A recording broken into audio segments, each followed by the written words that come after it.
Alright guys, just finished up a track day out here at Sonoma Raceway, and there are some lessons I want to talk about for both intermediate and advanced drivers that are going to keep you safer and having a better time.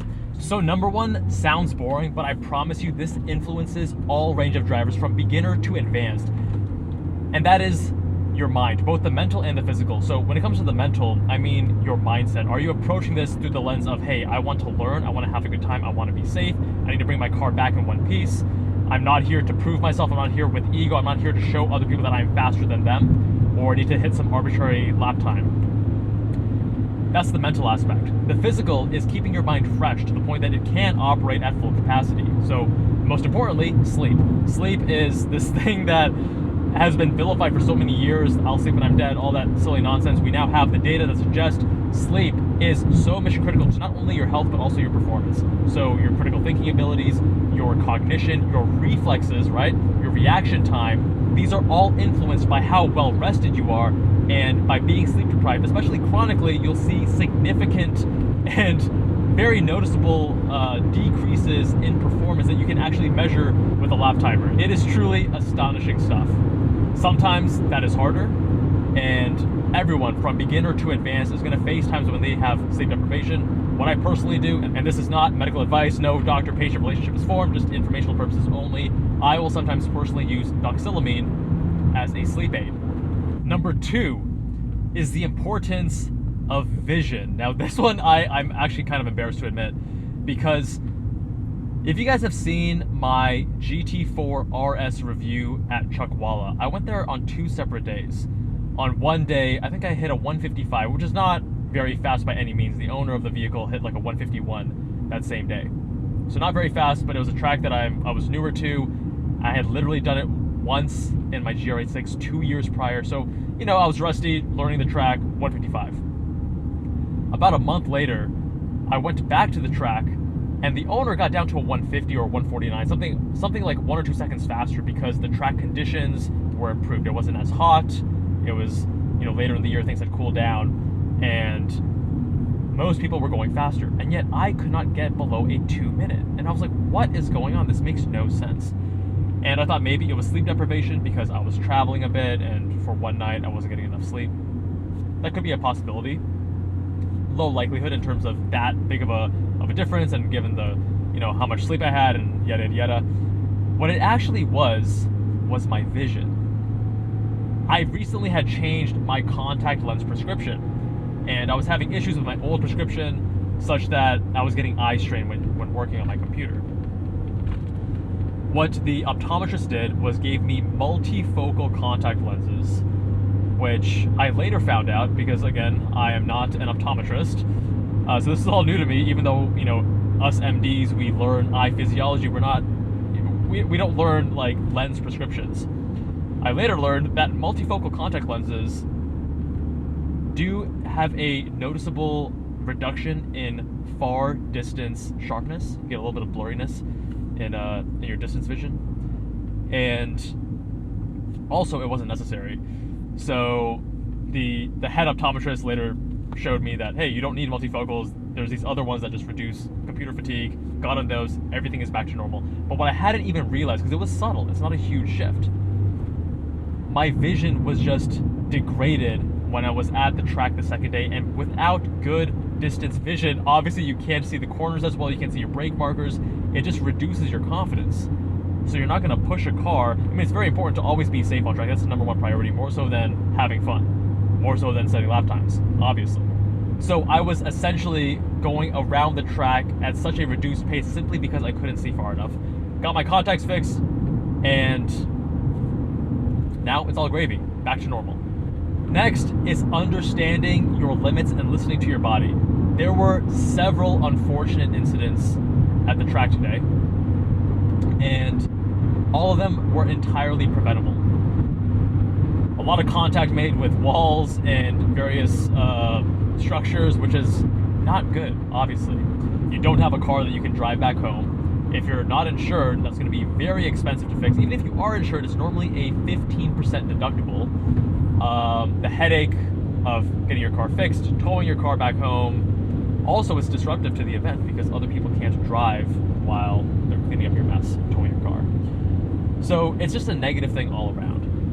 And it's avoidable if, number one, you listen to your body.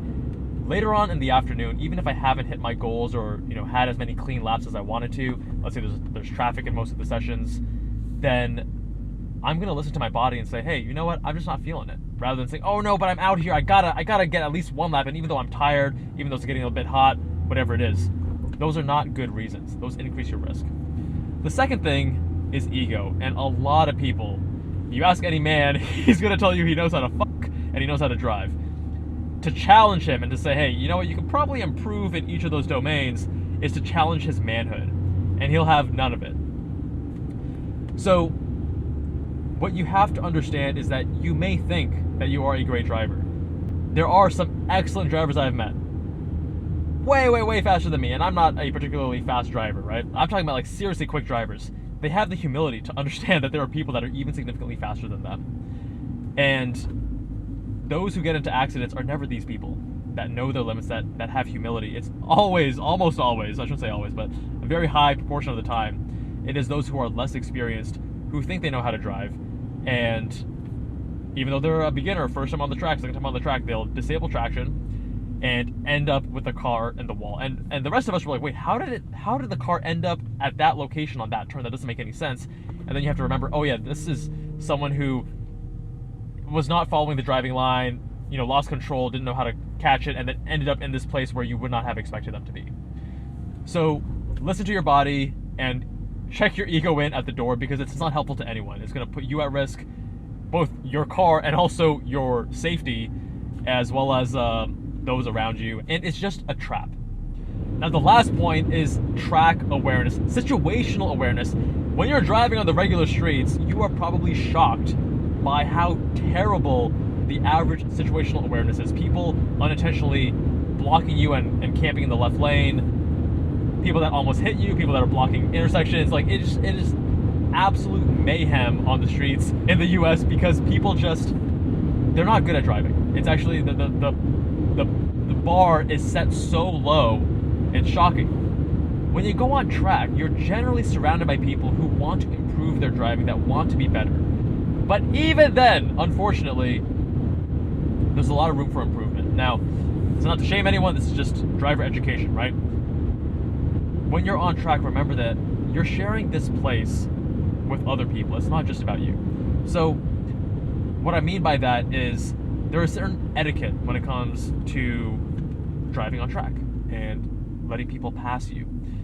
It's a point-by is generally the norm. If you get to advanced groups, then it's often open passing. But for beginner and intermediate, there's almost always point-bys. And in the more novice groups, there will be more restrictions as to where you can pass, normally only on a couple straights on a given track. And when you get to intermediate, it's generally either open passing as well, or open passing on the straights and point-bys on the corners. Every organization is going to do things differently. But the importance of letting people pass you cannot be understated, because for those who have watched the channel before, you may recall a time when I was in my blue GR86 following a red GR86, that's actually another YouTuber, and there was an issue in not giving point-bys. And I spoke with the event organizers, and I spoke with the driver themselves. Hey man, great driving, just wondering, did you see me? Was hoping to get a point-by. And the event organizer says, oh yeah, that person, we get complaints about him all the time. And the driver himself, when you talk to him, says, oh yeah, I saw you, but I was trying to get a lap in, I was trying to set a time. These aren't necessarily good reasons. In fact, these are completely inappropriate reasons to not do so. Today, something similar happened where I was instructing, and I approached a novice driver afterwards. Hey man, awesome driving. Just also want to check in. Did you see me in your mirrors? Do you notice other drivers in your mirrors? Are you checking regularly? Oh yeah, I saw you, but I was trying to set a time, or I was trying to set a fast lap. Again, not appropriate, because you're sharing the track with other people. It's not just you. And guess what? Other people also want to set fast lap times, have clean laps. And when you do point-bys, then it allows everyone to have a greater likelihood of setting a fast lap time. And by not doing that, it is building frustration. Certain people are going to get red mist, and they may even try to overtake you in a corner. without a point by, it's increasing the risk. I mean, that person who does that is going to get black flag, but still, it's not a good situation, and it's poor etiquette. So my buddy Fenton from the Zygreen channel had some videos up where he was driving at Laguna Seca, and he was stuck behind, I think it was like a white BMW 2 Series or something, for lap after lap after lap. And what people often don't realize is that if a car is faster in the straights, that doesn't mean that it's actually faster overall in a lap. So oftentimes the smaller, lighter car, especially with with a skilled driver behind the wheel, can be a lot quicker around a lap than the fast, powerful car, expensive car that is driven by someone who is maybe newer to track days, not as experienced.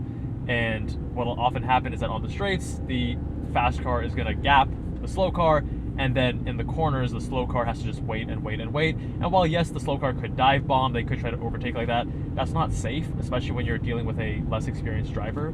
In the advanced group, that's a whole nother story. It's also not allowed. That dive bomber would then get black flagged and possibly kicked out. So I'm just saying this to help prompt situational awareness on track. If a car is behind you in the turns, and then you gap them on the straight, but then the next series of turns, they're in your mirror again, give them a point by. And if they don't want to pass, then they don't actually have to even pass you. You should, you should stay on the line and give a lift, and then the driver behind would generally step to the side, off the racing line, and try to overtake you, which is why it's, again, very important for you to give a lift. Otherwise, they will not be able to overtake you, any less powerful car. So for those who do regular track days, this is very obvious, but for those who are newer to track days, there's oftentimes this gap in knowledge that comes with experience. So I hope that helps. In summary, number 1, focus on your mindset. That's mission critical. Number 2, take care of your mind physically as well. Give it the adequate rest, nutrition, hydration that you need. Number 3, listen to your body, know your limits, and check the ego at the door. And number 4, situational awareness on track. My friends, have fun out there, be safe, and I'll see you all in the next one.